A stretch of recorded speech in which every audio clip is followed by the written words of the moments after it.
베드로와 요한이 성전 미문에 있던 나면서부터 못 걷겠던 사람, 요즘 말로 하면 장애인이겠죠. 이 사람을 고친 일로 인해서 잡히게 됩니다. 그래서 사도행전 3장에 나오는데, 그리고 잡혀서 한 이틀 정도 짧게 갇혀있게 됩니다. 관리들은 이제 백성들이 워낙 이 사도들을 떠받들고 좋아하니까 이를 어떻게 처벌할지 방법을 찾지 못하다가 위협만 하고 놓아주게 됩니다. 21절에 나옵니다. 풀려난 베드로와 요한이 성도들이 모여있는 곳으로 가서 그간 자기들이 겪은 얘기를 해줍니다. 그리고 성도들을 만나서 기도를 드리는데 24절부터 30절까지가 기도문입니다. 이 내용이 기도문입니다. 그러니까 누가 기도했는지는 일단 알 수 없어요. 여기 누가 기도했다 나오지 않기 때문에 알 수 없는데, 이제 성도들이 좀 모여 있었겠죠. 거기서 누군가 아마 감동받은 사람이 기도를 한 것 같습니다. 그 기도 내용을, 기도문을 이제 사도행전에 기록한 누가가 기록을 한 거죠. 베드로가 했는지 요한 했는지 알 수 없고, 그 사람이 했을 수도 있고, 어쨌든 기도문입니다. 이 기도문 내용을 보면은 환난을 당한 성도들, 어려움을 당한 교인들에게 도움이 되는 그런 기도문이라 할 수 있습니다. 그래서 이 기도를 몇 부분, 한 세 부분으로 나눠서 살펴보면서 우리가 앞으로 기도할 때, 특별히 어려움을 당했을 때 좀 도움이 되는 그런 말씀이 되었으면 합니다. 자, 첫 번째는 이 기도문을 살펴보면은 기도의 대상이 딱 분명합니다. 24절 보세요. 천지와 바다와 그 가운데 만물을 지은 이시오라고 시작하죠. 자, 천지와 바다와 그 가운데 만물을 지은 이가 누굽니까? 하나님이시죠, 당연히. 그러니까 이 본문의 기도자는 분명한 대상에게 지금 기도를 하는 거예요. 살아계신지 죽었는지 어디 있는지 없는지 모르는 것은 불명확한 분이 아니라 분명한 살아계신 하나님께 기도하고 있다는 거예요. 여러분 옛날에 우리 사극 같은 드라마 있잖아요. 조선시대 이런 사극 같은 드라마, 전설의 고향 같은 옛날에 그런 옛날 그 드라마 보면은 가끔 그런 장면이 있죠. 한밤중에 하얀 소복을 입고 여자분이 밥그릇에다가 깨끗한 물, 장안소라고 그러죠. 깨끗한 물을 밥그릇에 떠놓고 하늘 향해서 막 손을 팍 빌면서 비는 그런 장면들 아마 보신 적이 있을 거예요. 그러니까 굉장히 간절하고 정성스러운 마음으로 기도를 올립니다. 근데 사실 그분들은 기도의 대상이 일단 없어요. 간절하긴 하지만은 그러니까 누군가 나를 도울 수 있는 그런 존재가 있다고 한다면 나의 문제, 내 어려움을 좀 도와달라는 그런 간절한 마음을 담아서 올리는 거지. 우리 이 기도문에 오늘 성경에 나오는 것처럼 분명 어떤 대상에게 하는 기도는 아니에요. 그래서 우리 신자들의 이 기도하고 우리 과거의 드라마에 나오는 실제로 지금도 그렇게 하는 분들이 들어있지 않습니까? 너무 사람이 누구 답답할 때 종교는 없지만은 그냥 어딘가를 향해서 신이 존재한다면 좀 나를 좀 도와주세요. 이렇게 하는 분들이 왕왕 있습니다. 그러나 우리 신자들은 다르죠. 기도하는 대상이 분명합니다. 살아계신 하나님께 기도합니다. 존재하는지 존재하지 않는지 모르는 누군가의 기도하는 것이 아니라 지금도 실제로 살아있는 그 하나님께 기도하죠. 그래서 우리는 항상 기도 시작할 때 어떻게 합니까? 하나님이라고도 부르고 또 아버지라고도 부르고 때로는 주님이라고 부르고 이렇게 이름을 항상 부르면서 기도를 시작하죠. 우리가 사실 온 마음을 담아서 하나님의 이름, 주님의 이름을 부르는 것만으로도 사실은 충분한 기도가 됩니다. 우리가 군에 간 청년들이 몇 주간 훈련 받잖아요. 요즘 5주라고 들었는데 옛날에는 훨씬 길어서 2달인가 3달인가 기억도 안 나요. 하여튼 꽤 오래 받았어요. 8주간. 그래서 집에서 편하게 살다가 힘든 훈련 받잖아요. 음식이나 옷이나 씻는 거, 잠자리가 다 불편합니다. 요즘 뭐 많이 시설 좋아졌다 그래도 자기 뭐 집만 하겠어요.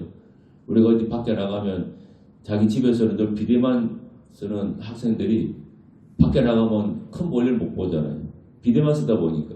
그렇게 살아온 젊은이들이니까 얼마나 힘들겠어요.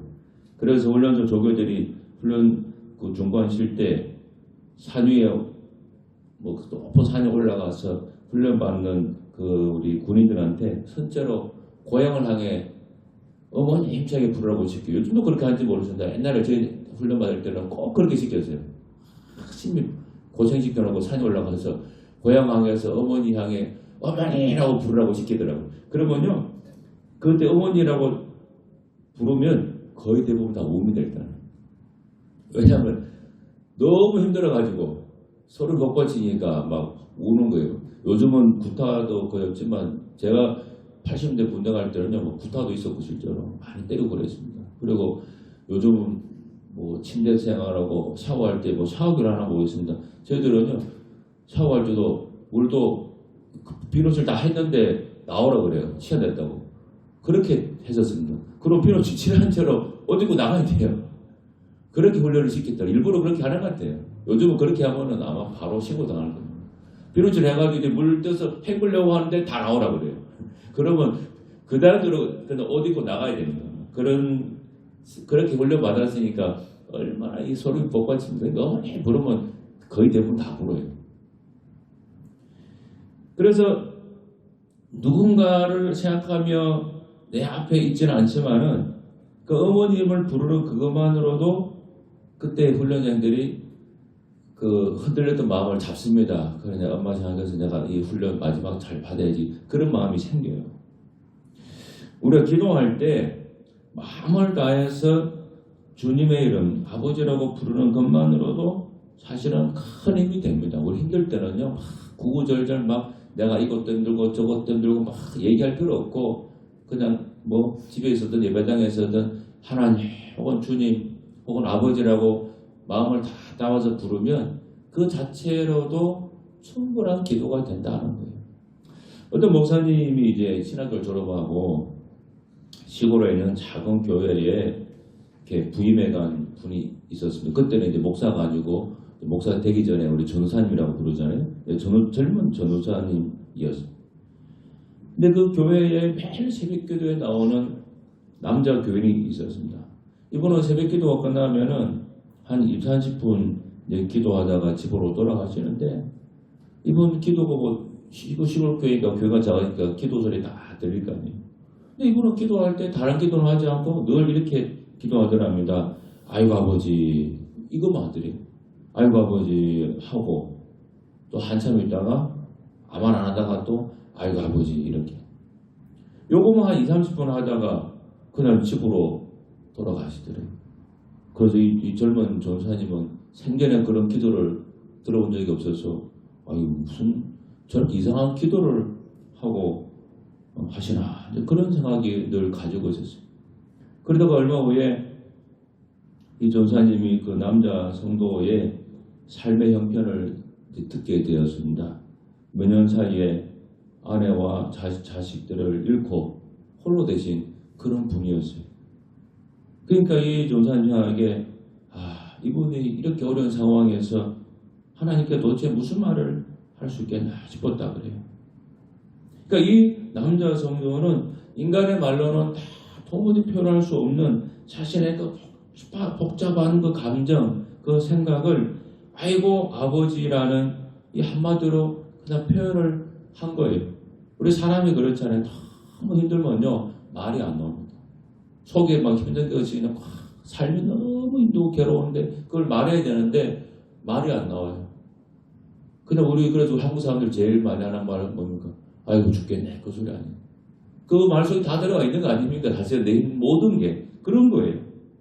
그 외마디 아이고 아버지라는 그 외침이 매일 죽지 못해 사는 그 고단한 삶을 붙들어주는 힘이 되더라는 거예요. 그분한테는. 그래서 교회 와가지고 다른 거 하지 않고 아버지만 하고 돌아가는데 그 20-30분의 그 기도가 그 남자 성도를 지탱해주는 힘이 되었더라고 그 목사님이 얘기를 하시더라고요. 기도를 많이 해보지 않은 교인들은 하나님을 향해서 아버지 혹은 주님이라는 말이 하기가 쉽지는 않습니다. 하나님과 인격적인 관계가 형성이 아직 안 됐기 때문에 그게 잘 안 돼요. 그래도 하나님을 향해서 내 모든 걸 담아서 아버지 혹은 주님이라고 자꾸 입을 열어서 불러야 됩니다. 고기도 그렇게 하면서 내 마음이 실려서 하나님께 올라가고 하나님 들으시고 내가 되면 다 이루어주시는 거예요. 그래서 우리는 기도 대상이 분명하다. 두 번째 이 본문의 기도자는 지금 자신들이 당하고 있는 이 환란이 하나님의 섭리 안에 있다고 하는 사실을 기도 중에 고백해요. 자, 25절 26절인데 25절 26절 이것은 시편 2편 1절 2절의 내용입니다. 이 시편의 말씀을 인용한 거예요. 기도한 분이 시편 2편 1절 2절 이렇게 나옵니다. 어찌하여 이방 나라들이 분노하며 민족들이 헛된 일을 꾸미는가? 세상의 군왕들이 나서며 관원들이 서로 꾀하여 여호와와 그의 기름 부음 받은 자를 대적하며 이렇게 나옵니다. 그러니까 이 시편 2편은요. 메시아가 구세주 메시아 구원자가 이 땅에 오게 되면 사람들이 그분을 배척하고 거부하게 될 거다. 그 예언의 말씀입니다. 그러니까 이 기도자는 구약 성경의 예언들을 통해서 메시아로 오신 예수님과 그분을 믿는 우리 신도들에게 어떤 일이 일어날 것인지를 알게 되었다는 것. 그리고 이 본문의 기도자는 다음과 같이 기도 이어가죠. 27, 28절입니다. 과연 헤롯과 본디오 빌라도는 이방인과 이스라엘 백성과 합시하여 하나님께서 기름 부으신 거룩한 중 예수를 거슬러 하나님의 권능과 뜻대로 이루려고 예정하신 그것을 행하려고 이성에 모였나이다. 그래 나옵니다. 자, 이 말씀 28절 말씀을 세 번역 쉽게 번역된 성경 보면 이렇게 나옵니다. 주님의 권능과 뜻으로 미리 정하여 두신 일들을 모두 행하였습니다. 자, 그러니까 이 시편 2편의 이 말씀, 이 오늘 본문 말씀 뭐냐면은 메시아에 대해서 예언한 그 사건이 예수님에게 이루어졌고 그리고 지금도 우리에게 이루어지고 있다. 바로 그 뜻이에요. 자, 예수님이 누굽니까? 구원자로 권능받은 메시아죠. 이분은 예수님입니다. 시편 2편의 그 메시아는 예수님 말하는 거예요. 그러니까 이분을 헤롯과 본디오 빌라도가 이방 사람들과 또 이스라엘 백성들과 한패가 되어서 어떻게 했습니까? 예수님 십자가에 못 박혀 십자가에 달려 죽게 했죠. 그런데 이 일이 그냥 어쩌다 우연히 일어난 것이 아니라 하나님께서 그분의 섭리 가운데서 행한 일이라는 거예요. 예수님이 제자들에게 당신이 배척과 박해를 당한 것처럼 제자들도 동일하게 그런 환경 환란을 겪게 될 것이라고 말씀하셨고 그러니까 그런 일을 장작 겪게 될 때 당할 때 놀라거나 두려워하지 말라 그 말씀을 여러 차례 하셨다는 거예요. 이 시편 2편 말씀 오늘 자동이 읽은 이 본문이 그렇다는 거예요. 이런 일이 예수님에게 일어났듯이 너희들에게도 그런 환란이 일어날 텐데 이 모든 것은 시편 2편에 예언된 것처럼 하나님의 그 섭리하에서 하나님의 지도하에서 이 일이 일어나고 있다. 바로 그거예요. 그러니까 하나님께서 그 모든 것을 알고 계시고 보고 계시다고 하는 것을 이 기도하는 기도자가 시편 2편을 인용해서 지금 기도 중에 그 얘기를 하고 있는 거예요. 그러니까 기도를 좀 듣는 사람들은 그렇게 받아들이는 거야. 아, 베드로와 그 요한이 이런 감옥에 갇히는 고난을 어려움을 겪고 그리고 지금 우리도 여러 가지 지금 어려움을 당하고 있는데 이 당하는 어려움이 그냥 살다가 어쩌다 당하는 어려움이 아니라 하나님께서 이미 구약에 예언한 것처럼 다 섭리하고 계시고 알고 계시고 보고 계시고 지켜보고 있다. 바로 그것을 그런 해석으로 받아들이는 거예요. 기도 듣는 사람들이. 여러분, 우리 어떤 일을 당할 때 그것이 하나님의 섭리 안에 있다고 하는 사실을 우리가 기억하는 것이 매우 중요해요. 이 기도자는 이제 그것을 기억시켜 주는 거예요. 이 기도 듣는 사람들한테. 특별히 당황스럽고 두려운 일을 당할 때 그것이 하나님의 섭리 안에 있다는 사실을 기억한다면 우리는 낙심하거나 절망하지 않게 됩니다. 물론 인간이기 때문에 잠시 흔들릴 수 있고 두려워하고 낙심하는 것은 어쩔 수가 없습니다. 그러나 곧 마음을 추스르고 평안을 얻게 됩니다. 우리가 늘 기도하고 말씀을 읽고 듣는 이유가 여기 있는 거예요. 우리에게 일어나는 모든 일이 하나님의 섭리 안에 있다고 하는 사실을 잊지 않도록 하기 위해서 기도하고 말씀을 듣고 말씀을 읽는 거예요. 우리가 주일날 교회 나와서 짧지만 20분, 30분 말씀을 듣는 이걸 통해서 자꾸 우리의 기억을 되새기는 거예요. 아, 하나님이 보고 계시지. 하나님이 알고 계시지. 하나님이 지켜보고 있지. 이걸 자꾸 되새기는 기억을 되새겨야 우리가 어떤 어려움을 당했을 때 우리 믿음이 흔들리지 않고 빨리 그 흔들리는 믿음을 붙잡을 수가 있습니다. 기억. 우리 시험 치는 학생 생각해 보세요. 시험 문제를 막 풀다가 암기가 먹여. 그런데 기억이 안 나면 어떻게 해요? 에이 몰라 하고 넘어가지 않잖아요. 공부 좀 하는 학생들은 기억이 안 나면 어떻게 기억을 하고 애를 쓰죠. 막 기억하려고. 그래서 애 쓰다 보면 어떻게 됩니까? 기억이 번뜩 나죠. 그런 문제를 풀고. 그리고 매일매일 공부하는 이유가 왜 그렇습니까? 매일매일 공부하면서 잊어버렸던 기억을 되새기고 가물가물한 기억을 또 되새기고 이런 과정이잖아요. 그러니까 우리가 성경을 잠깐씩 매일 읽고 또 설교를 듣고 혹은 또 기도하는 이 모든 이런 일련의 과정들이 바로 그런 우리 기억을 되살리는 또 기억을 붙잡아주는 그런 훈련이다 하는 사실이에요. 그러니까 우리 모든 환난은 어려움은 하나님께서 섭리하고 계시고 다 지켜보고 있다 하는 사실을 꼭 기억해야 됩니다. 이 기도자가 그 얘기를 하고 있는 거예요. 마지막 세 번째는 이 기도자는 고난을 없애달라고 기도하지 않습니다. 29절 보시면요. 종들로 하여금 담대히 하나님 말씀을 전하게 하여 주시오며 이렇게 기도하고 있습니다. 지금 환난과 어려움을 당할 때면 우리 사람은 어때요? 본능적으로 내가 당하는 어려움 좀 어떻게 좀 해결해 좀 없애달라고 하거나 나를 괴롭히는 사람 있으면 이 사람 좀 어떻게 좀 치워달라고 기도하거나 우리 그게 사람의 보통 인간 심정이잖아요. 근데 오늘 기도자는 그런 걸 구하지 않습니다. 기도자는 자기들을 배척하고 박해하는 이런 그 관리들, 이스라엘 사람들을 막 저주하지 않아요. 하나님 나를 이렇게 복음을 전하는데 나를 감옥에 갇힌 이 사람들 어떻게 좀 심판해달라고 이런 거 하지 않습니다. 그들을 징계해달라고 구하지 않습니다. 그리고 박해를 멈춰달라고 구하지도 않아요. 지금 여러분 아시는 것처럼 초대교회 성도들 얼마나 박해를 심하게 겪었습니까? 우리가 당하는 어려움은 일도 아니죠. 그렇게 어려움과 고난을 겪으면서도 하나님한테 하나님 제발 좀 이 어려움 없애달라고 기도하지 않아요. 왜 그렇습니까? 일어날 일은 일어나게 되어 있다고 믿기 때문에 그래요. 따라서 자신에게 필요한 일은 뭐냐? 그런 환난을 당해서 그 일로 인해 낙심하거나 두려워하지 않는 그것입니다. 그 마음입니다. 그래서 본문의 기도자는 바로 그것을 기도하는 거예요. 박해로 인해서 말씀 전하는 일에 물러서지 않게 해달라고 그 기도하는 거예요. 지금 이 사람들한테 중요한 건 뭡니까? 고난을 안 당하는 게 중요한 게 아니고 내가 지금 어쨌거나 하나님의 말씀을 전해야 되는 사명이 있는데 이 사명에서 내가 물러나지 않도록 하나님 도와달라고 그 기도하는 거예요. 그러니까 이 기도가 뭐냐? 고난을 없애달라고 하는 기도가 아니라는 거예요. 이렇게 기도하는 거예요. 여러분 일어날 일은 일어납니다. 사람은 언제나 다 죽잖아요.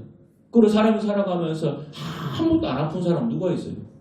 암에도 걸릴 수 있고 교통사고 당할 수도 있고 또 직장이 다니다가 내가 잘릴 수도 있고 빚도 질 수 있고 이건 사람이 살면서 일어날 일입니다. 여러분 어떻게 이런 일 내가 하나도 안 생기고 물론 안 생기고 살면 좋겠지만 어떻게 그렇게 인생이 그렇게 됩니까?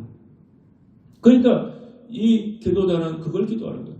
어차피 내가 복음을 전하다 보면은 이 사랑하는 세상 속에서 박해도 있고 핍박도 있고 감옥에 갇힐 수도 있는데 하나님 내가 이 환난 속에서 낙심하거나 두려워하지 않고 담대하게 복음을 전하는 이 사명 잘 감당하게 해주십시오. 그 기도하는 거예요. 이렇게 기도했을 때 어떤 일이 일어납니까? 31절 보니까 빌기를 다음에 모인 곳이 진동하더니 무리가 다 성령에 충만하여 담대히 하나님 말씀을 전하더라. 그렇죠. 뭡니까? 기도 응답이 딱 온 거예요. 기도 응답받다는 것은 뭡니까? 제대로 하나님 뜻에 맞는 기도를 했다는 거예요. 하나님 원하는 기도를 하니까 성령 충만이 임하고 그들이 원하는 대로 담대함이 생겼잖아요. 지금 그들이 앞에 기도했잖아요. 우리가 복음을 담대히 전하게 달라고 하니까 뭐가 생겼습니까? 담대함이 생겼잖아요. 응답이 왔지 않습니까? 여러분, 하나님 뜻대로 기도하면 이렇게 응답이 옵니다. 우리 모두는 여러 가지 환난에 노출되어 있습니다. 갑작스러운 질병을 당할 수 있고 사고나 큰 어려움 닥칠 수 있습니다. 직장에서 실수해서 어려움 당할 수 있고 해고 당할 수 있고 갑작스러운 경제적인 어려움 당할 수도 있습니다. 때론 관계의 문제 때문에 사면초와 같은 상황에 몰릴 수도 있습니다. 그런 상황에 몰릴 때 가장 먼저 할 일은 뭡니까? 하나님 앞으로 나와서 앉아있는 거예요. 그런 상황에 처하면 기도가 나오지 않을 수 있습니다. 그럴 때면 하나님 앞에 나와서 잠잠히 앉아있기만 해도 됩니다. 그렇게 앉아서 주님을 생각하고 주님을 붙들려고 애를 쓰다 보면은 그 다음 어떻게 됩니까? 처음에는 내가 하나님 붙들려고 했는데 시간이 지나면 하나님이 나를 붙잡아 줬습니다. 처음에는 내가 기도하려고 애를 쓰는데 시간이 지나면 하나님이 기도하도록 만들어 주세요. 그것이 바로 기도가 되는 겁니다. 그렇게만 되면은 그 다음에 응답은 오게 되어 있는 거예요. 이걸 기억하시고 여러분 어려움 당할 때 기도 열심히 해서 이겨낼 수 있기를 바랍니다. 기도하겠습니다. 자비로우신 하나님 아버지 감사합니다. 살아계신 하나님께 나아가서 아버지 주님이라고 우리 마음을 다해서 부르기만 해도 큰 힘과 용기를 얻고 기도응답을 받을 수 있습니다. 우리 예그런게 모든 성도들 이 믿음으로 기도하고 살아가도록 인도하여 주옵소서. 예수님 이름으로 간절히 기도하옵나이다. 아멘.